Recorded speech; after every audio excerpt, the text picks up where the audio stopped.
Coming live from York, Pennsylvania, USA is our guest today evening. Welcome to this very special edition of the KJ Masterclass Live, the show which ensures that you profit from your time spent here with experts either through their industry insights, information, or simply learning from them. And before I move forward, may I request you to subscribe, follow, like, and comment on whichever platform you are watching or listening to this show on. And today we have John Verrico, motivational speaker, trainer, and humorist. And he'll be talking about to us on how to use humor for confidence building and getting through adversity. Welcome to the show, John. Well, good morning, KJ. And I know it's afternoon for you. This is a wonderful opportunity. I love how, the world has gotten so much smaller that no matter where we are on the planet, we get to connect. Yes.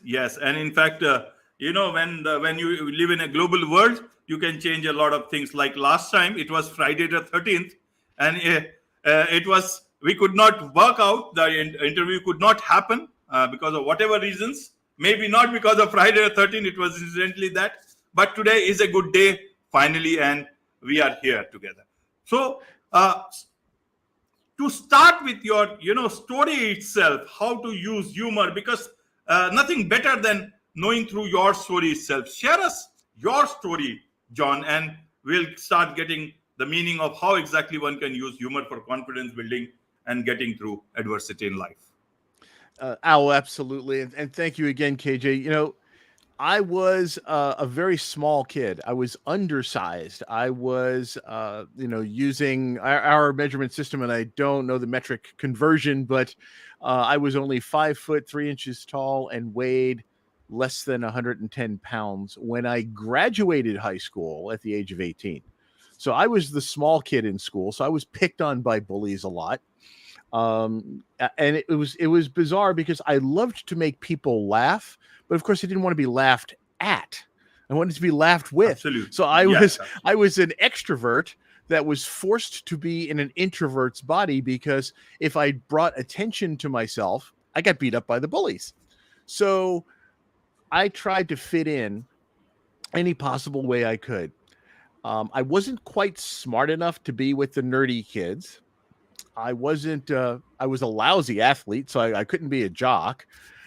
I didn't play any instruments. I did play the guitar, but not well enough to be in the school band. And I didn't want to kind of get out there too much and showcase myself and draw too much attention to myself. So I didn't do the theater thing either. So it was like, where is this weird little kid fit in? But I tried, and I said, I was too short for basketball, certainly too small for football. And I finally decided I'm going to try, of all things, wrestling. So here's this scrawny little skinny kid, going out for the wrestling team. And the coach basically just laughed at me, and he goes, look, toothpick kid, you need to go into the gym and you need to work out. I need you pumping iron in there every single day.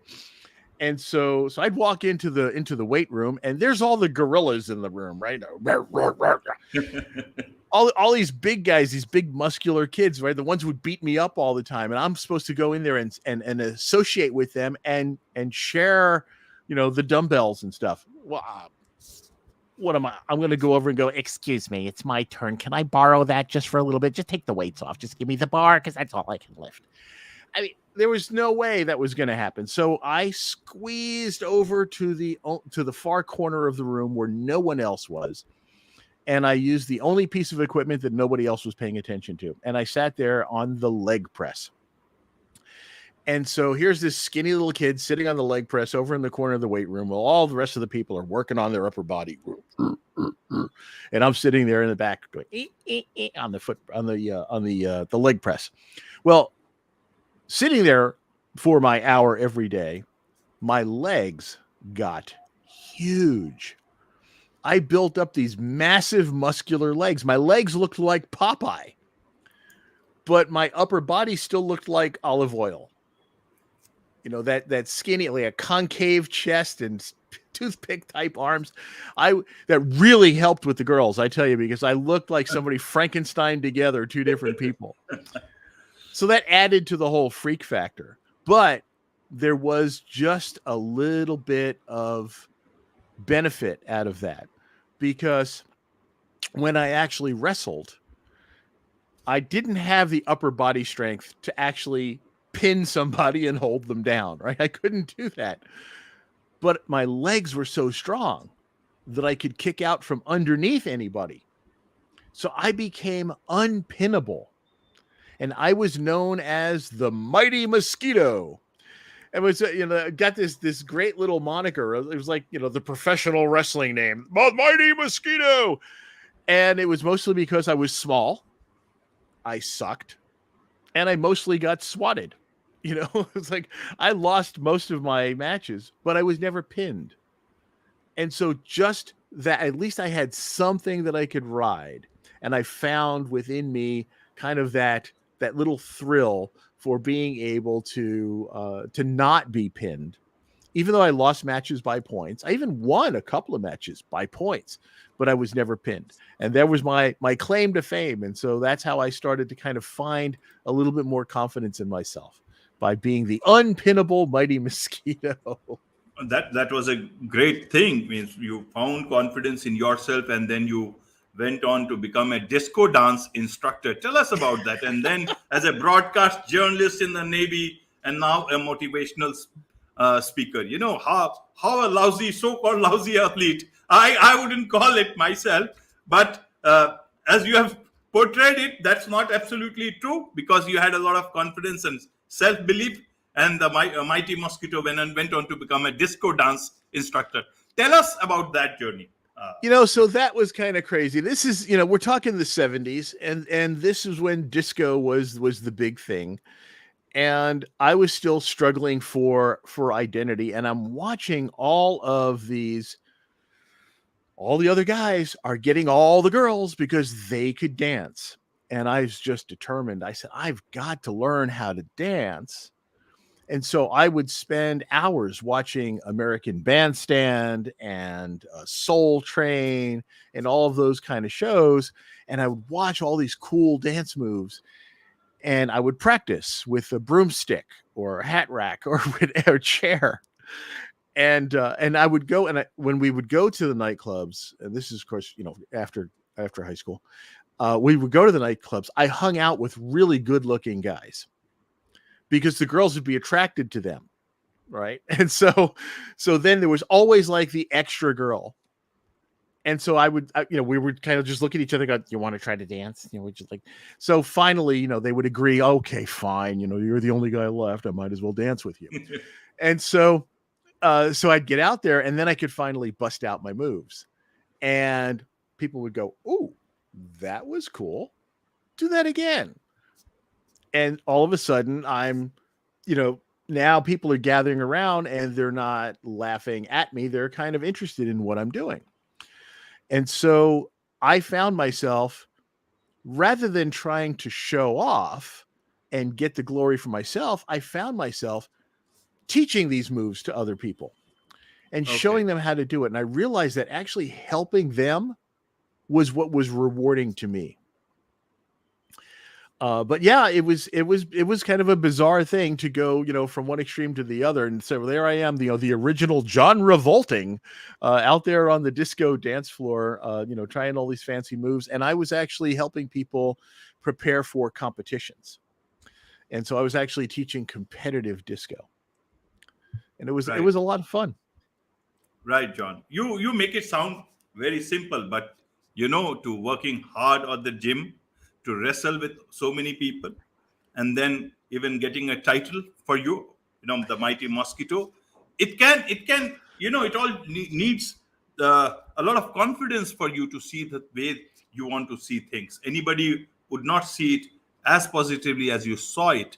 Internally, you must have felt, sometimes a bit different when you were all alone, but then you took it all in your stride, then got so much of confidence, and became a dance instructor. Then you went as a broadcast journalist in the Navy, and now a motivational speaker. How did this motivational speaker thing come about? And when did you realize that, you can use this whole life story of yours, the experiences that you have been through. And you may call it a varied sort of an experience from one extreme to another. I would not look at it that way. I myself have seen a lot of variations in my own career. And here I am, we are talking together on the same platform. So, to ask you, how did you realize that you've got something to share with people? Obviously, you realized something when you were teaching dance moves to other people. But when was the time when you thought it was your time to carry the torch? Tell us about the torch.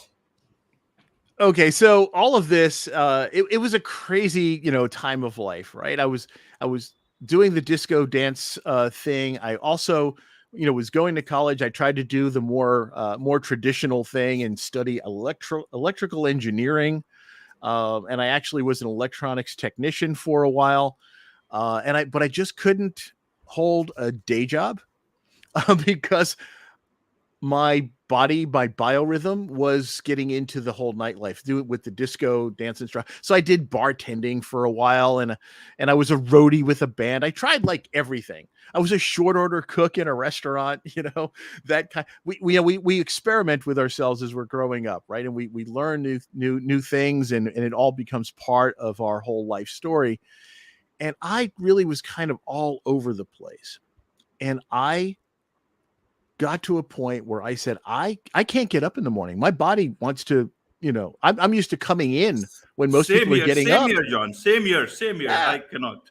Not a morning person. But so I said, I need to get some discipline in my life so I can hold a day job. I had gone back to school for journalism. I became a freelance journalist, but I couldn't get hired by the newspapers because they couldn't count on me to show up on time. Okay, I need some discipline in my life. Where do you get discipline? In the military. I'm like, wow, what kind of insanity is this? And so I looked at the different services, and the last thing I wanted to do was go pounding through the mud somewhere. So the Army and Marine Corps were completely right out of it. I have a fear of heights, so Air Force was out of it.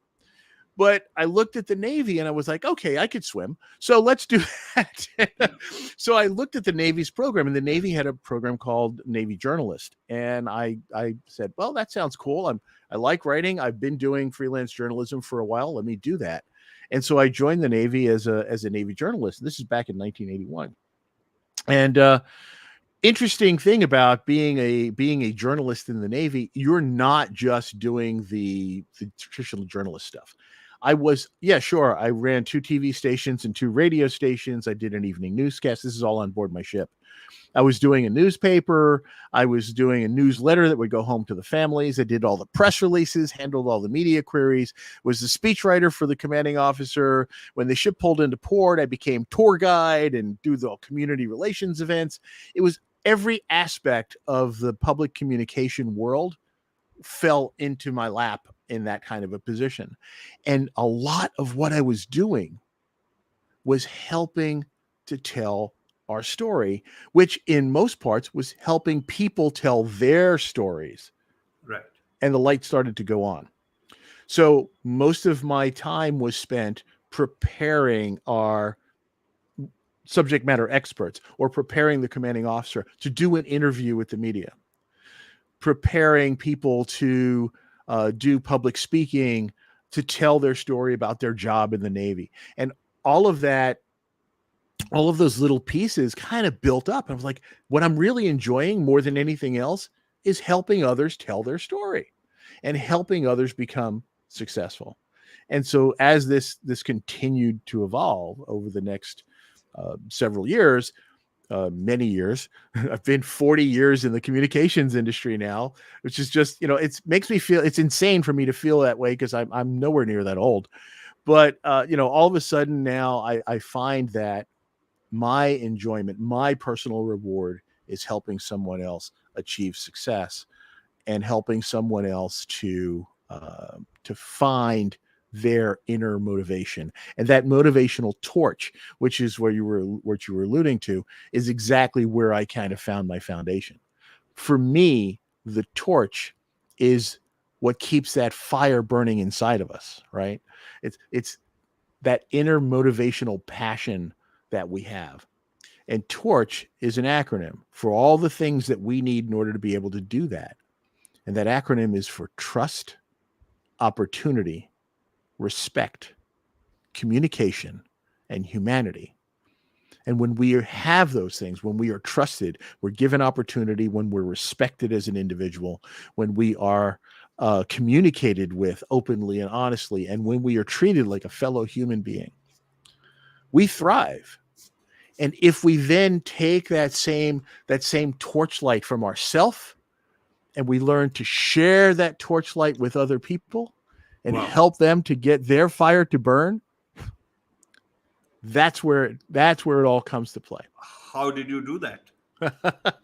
That, my friend, is my cheesy dad magic that I use when I try to when I give my talks and my coaching, when I go out and work with groups, I try to do all sorts of things to try to keep people engaged and interested. So yeah, popping a little fire out of the sky is it's fun little thing, but it helps to illuminate the point that I'm trying to make. And so that's how I kind of evolved to where I am. And so as I evolved through a 40-year career in communication, primarily working in government agencies, helping them to learn to tell their story, helping them to succeed, helping them to grow and to communicate, and training those people, it was that aspect that helped me evolve to become a motivational speaker and principally a leadership and communication trainer and coach. Right. And you are now a torchbearer.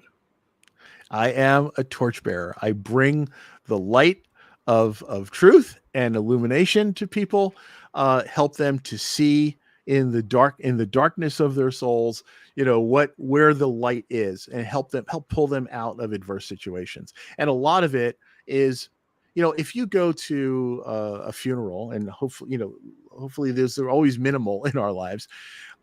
What really happens when people get together to celebrate the life of a lost loved one? They start telling stories, and they start telling the stories that made them laugh. Do you remember when he did this? Do you remember when she said Absolutely. that? Do you remember? That helps us heal. And it's not just the stories about what they did. It's the funny stories. It's those opportunities to laugh.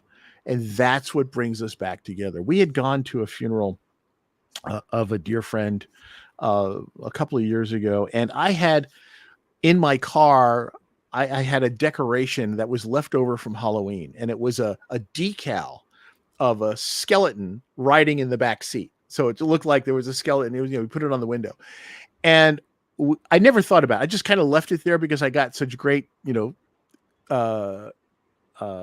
reactions from it when I was parking the car in the parking lot. No matter what time of year, I just left this stupid Halloween decoration in the car, so people would look and they'd point and they'd laugh, and I'd say, "Yeah, that's my carpool lane authorization, right? My extra rider." But we had gone to this funeral, and we didn't realize that we were actually going to drive in the procession to the cemetery. And so now we are parked in the cemetery in this line of cars, and there's our car with the skeleton in the back, and I never even thought of it.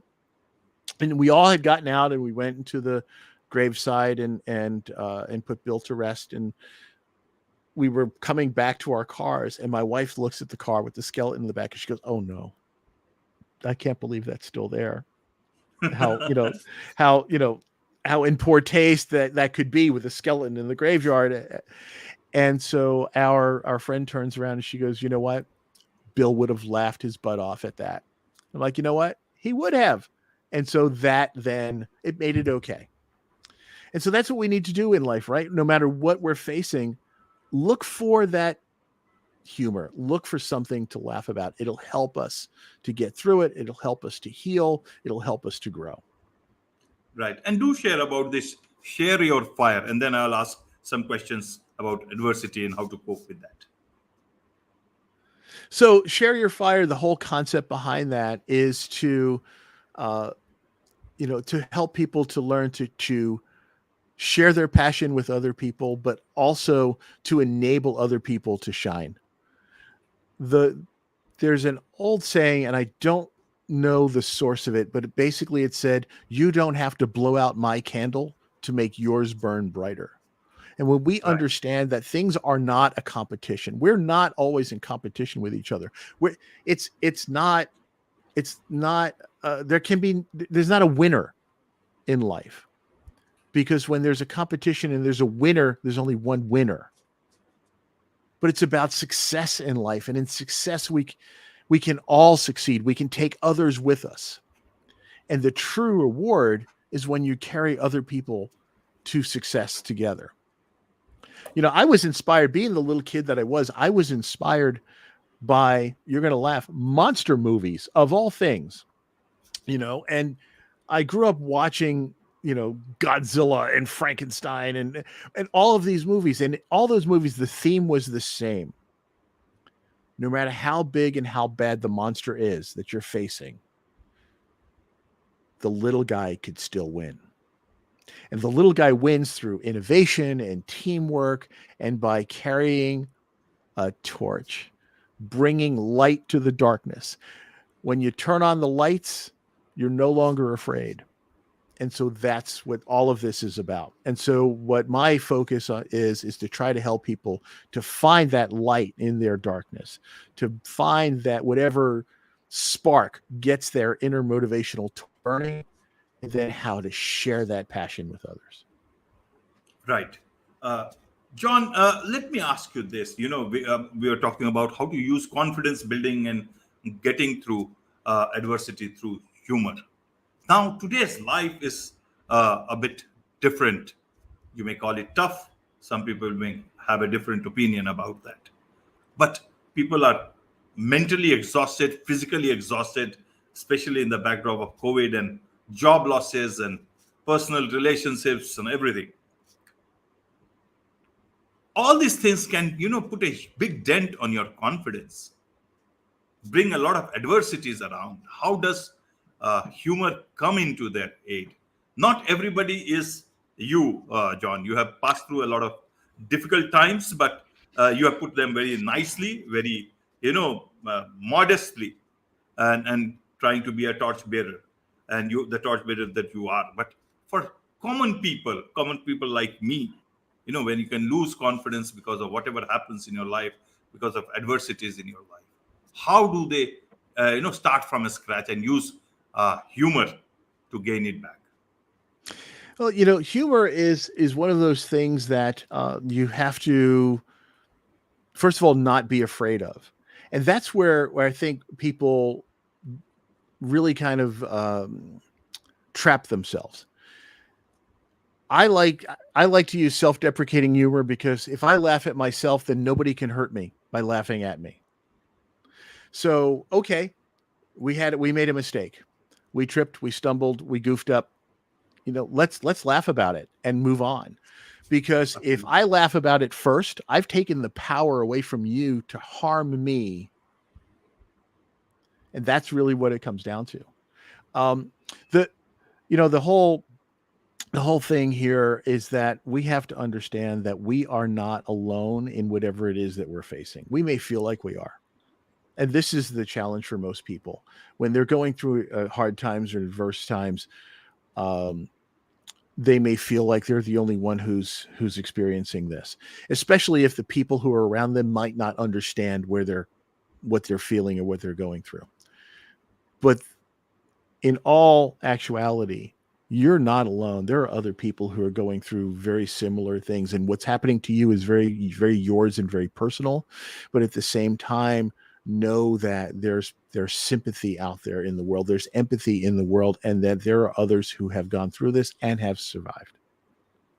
And so no matter what you're facing, you can find some element of it that will help you to get out of it, as far as how you deal with it. There's always something you can find humor in. There's always something that you can do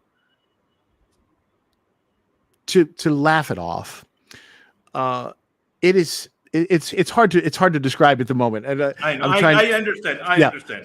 So with the key thing that I'm trying to say, there's an ancient proverb that says, if you live long enough, everything will happen to you. Now, Right. if you think about that, that's kind of a sucky reason to stick around. Like, oh man, I don't want everything to happen to me. But it's true. The longer you live, the more chances are that you're going to have ups and downs. You're going to be sick. You're going to be well. You're going to have money. You're not going to have money. You're going to be hungry. You're going to be, you're going to be full. At different times of your life, different things. You're going to experience different things. In some story, you will be the hero. Right. And another time, you may be the victim. Right. And And the longer time, you live, you will be despised more. oh, maybe it could be. You may very well be the villain in a story. Sorry to interrupt you. Carry on. Yeah. No, but that's exactly it, right? It's in some point in your life, you're going to be a hero. At some point, you're going to be a victim. And another point, you're going to be the villain. And the longer you live, if you live long enough, you will experience all of these things. And everyone is going through that. And you never know where someone else is in that cycle. And with that awareness, with that illumination and understanding that, hey, somebody else has either gone through this, will be going through this, maybe going through this at the same time, we can start treating each other with a little bit more empathy and compassion. And with that, we can learn to get along. Right. So and the other thing is, don't take yourself so darn seriously. Absolutely. Nobody takes you that seriously. As much as you do, and that is not the right thing to do, actually. So carry on. I've been married now for 37 years, and I have a very tolerant wife. She puts up with me. I was in the Navy when we met, and out of the 3.5 years that we dated, we only spent about 9 months in each other's physical presence in pieces. A week here, a couple of days there. And I was always overseas. Well, back then we didn't have cell phones. We didn't have email. We didn't have ways to stay in touch with each other, except through snail mail, which was sometimes months in between before we would get letters from each other. And I was a terrible letter writer because, being a journalist, I wrote all day. So the last thing I wanted to do in my spare time was write. So her communication from me was, when we would pull into a foreign port, I would go to find the international telephone exchange, sign up on a waiting list for an overseas line, which was usually 3 or 4 hours wait before you had an overseas open line. And then it would call her, and it was $17 a minute collect. So my wife ultimately agreed to marry me just because she had so much invested at that point, right? That she said, but anyway, the point I wanted to make is that, I'm married. I've got this wonderful relationship, very supportive wife. And I joke and I say, she only married me because of her investment. But now I was on a trip. I was flying from Washington, D.C. to Los Angeles, and flying by myself. It was a business trip. And I get into the window seat. And, when you're flying by yourself, you're traveling, but you always look up the aisle to see who's going to wind up sitting next to you. Right. You're like, oh, please, not the baby. I don't want to get puked on today. And, not the big football player guy who's going to crush me, and all this kind of, you're sitting and go, oh, well, who's going to sit here? Well, here comes this stunningly beautiful woman. And she's also traveling by herself. Now, I'll reiterate, I am married.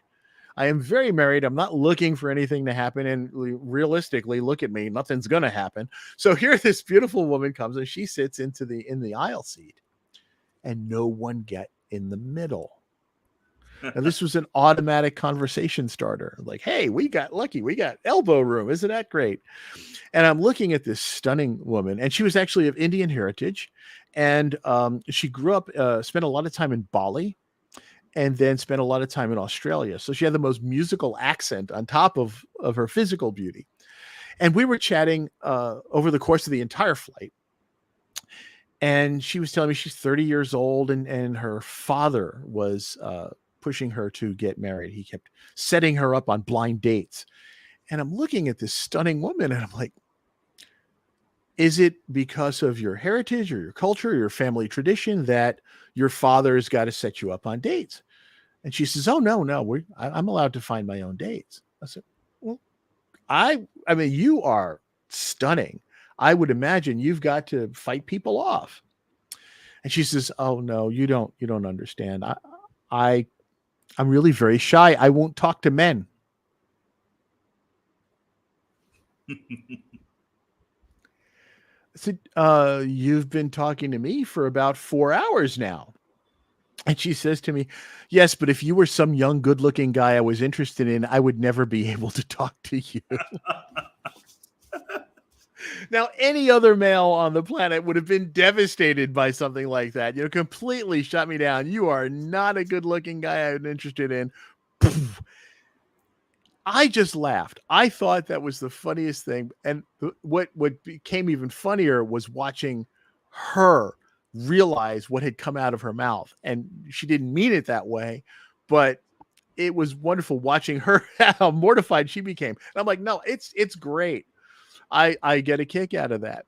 And I said, like I said, in reality, I knew nothing was ever going to happen. Certainly not, and wasn't looking for it. So when we landed, the first thing I did was pick up the phone and call my wife and say, "Hey, honey, I got to tell you this story."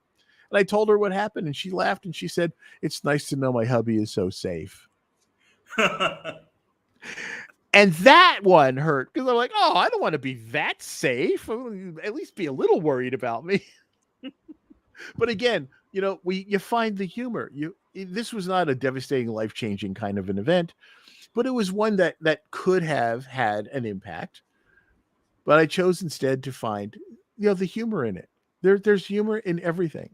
And so just finding that humor and being able to laugh about it, no matter what it is, that helps us to get through. And like I said, I could have been insulted. Instead, I chose that as, a moment of a story that I love to tell because I think it's really funny. Yeah, maybe she was hiding her true emotions. Actually, they never tell a guy that he or he's so handsome. Many a times it happens like that. I don't think anybody's ever told me that, KJ, so I'm not worried about it.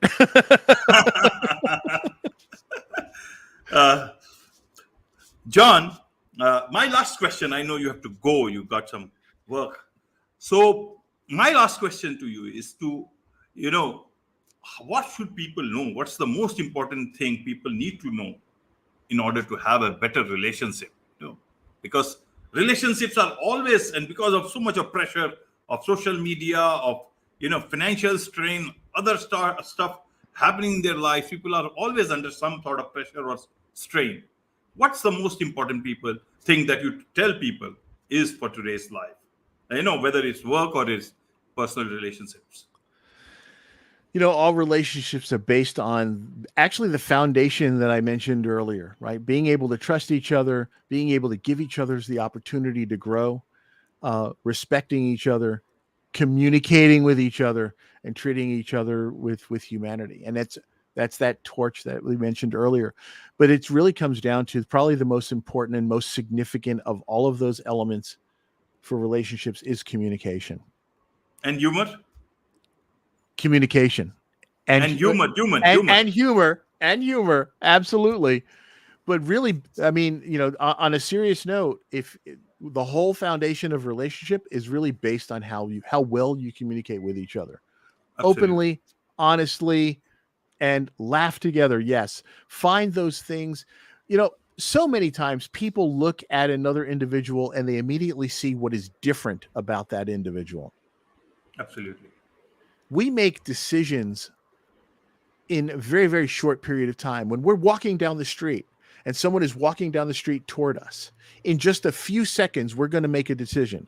We're either going to step to the side and let that person pass. We're going to stay our course and make that person go around us. Or we're going to cross the street and stay away from that person altogether. And we've made that decision based on just a few seconds. Well, let's stop looking at those things that make us different. Let's look at the commonalities. One of the things that we did not consider to do is to stop and say hello to that person. Smile at that person. I bet if we just took a few extra seconds, we can find some element of commonality between us. No matter what it is, no matter what our skin color, our religion, our gender, age, none of it matters. None of it matters. They're not differences. What we do is we need to just simply look at each other and find the things we have in common. I bet, hey, we both might like the same sports team. We both might like whatever. There's something that we have in common with every individual on this planet. We just have to be open to finding it. Right. Well said, John. A lot of good things you've talked about, and I guess I understand that you have to go. But thank you so much for your time. Yeah, thank you so much for your time and sharing about all the stuff that we talked. So on this note, it's a wrap on this edition of the KJ Masterclass Live. Thank you so much once again. Thank you, KJ, and remember that we're not alone in our journey on this planet. Absolutely. So find someone to laugh with. Yes.